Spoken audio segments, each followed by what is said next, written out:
আসসালামু আলাইকুম। একটা কথা শেয়ার করতাম যে 2.5 কোটি টাকার সরকারি ওষুধের ডেট এক্সপায়ার হয়ে গেছে সরকারি হসপিটালের গোডাউনে।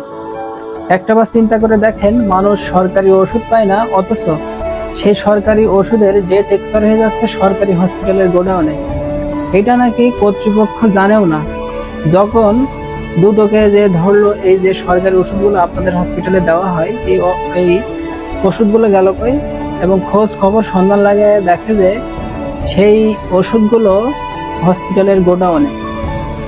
আপনি একটাবার চিন্তা করে দেখেন, আপনি আপনার কোনো সরকারি হসপিটালে গেলে কোনো সরকারি ওষুধ পান? স্বাস্থ্য কমপ্লেক্সে গেলে আপনি কি কখনো কোনো ওষুধ পান? ওষুধ পান না। কিন্তু এসব ওষুধ যায় কোথায়?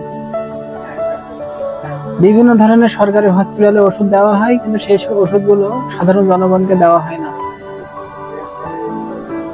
এর উপর সরকারের বিশেষ নজরদারি করা বা রাখা উচিত। ধন্যবাদ।